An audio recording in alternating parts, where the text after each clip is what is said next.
আল্লাহ রাব্বুল আলামিন যিনি মানুষ সৃষ্টি করেছেন তিনি কোরআন শরীফের ভিতরে বলে দিয়েছেন।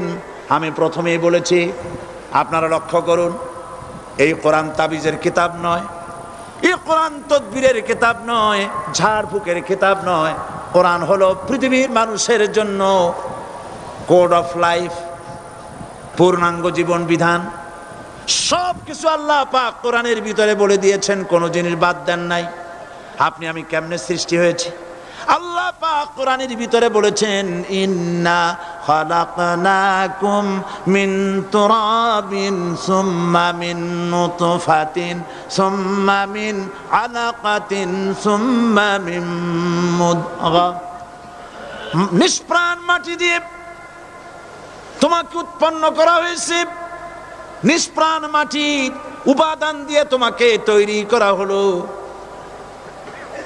মায়ের পেটের ভিতরে এক ফোঁটা নাপাক পানি জমাট রক্তে পরিণত হয়ে গেল, জমাট রক্ত আস্তে করে গোশতপিণ্ড হলো, গোশতপিণ্ডকে সুন্দর করে সাজায়া হাড্ডি গুড্ডি বানায়া স্ট্রাকচার তৈরি করে তার উপরে ফাকাসাউনাল ইযামা লাহমা,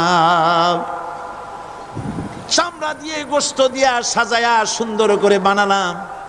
আল্লাহর পরিচয় শুনুন, আল্লাহ আমার কেমন আল্লাহ।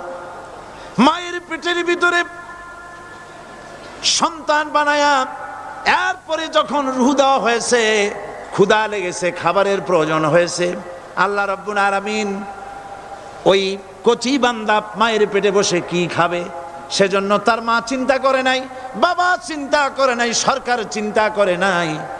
আল্লাহ রাব্বুল আলামিন মায়ের মাসিক অসুখকে বন্ধ করে দিয়ে সন্তানের নাভির সাথে আর মায়ের নাভির সাথে তার লাগায়া, পাইপ লাগায়া মায়ের মাসিক অসুখের রক্তগুলি দিয়ে সন্তানকে বড় বানালেন। মুখ দিয়া এই রক্ত পান করালেন না, মুখটাকে পবিত্র রেখে দিলেন যাতে করে পৃথিবীতে আসার পর ওই মুখ দিয়া আল্লাহ রাব্বুল আলামিনের জিকির করতে পারো। সন্তান মায়ের ভিতরে পেটের ভিতরে বড় হলো, আল্লাহ রাব্বুল আলামিন বলেন মাস দিন যখন পুরা হয়ে গেল, সুম্মা নুখরিজুকুম তিফলা, বাচ্চার আকারে পৃথিবীতে নিয়ে আসলাম। এখন খাবা কি? পৃথিবীতে যখন বাচ্চা এলো তখন তার পেটের সাথে যে সংযোগ ছিল মায়ের নাভির সাথে আর সন্তানের নাভির সাথে, সেই সংযোগ তার আর কি থাকলো? কি করা হলো? কেটে দেওয়া হলো। লক্ষ্য করুন, খাবারের জন্য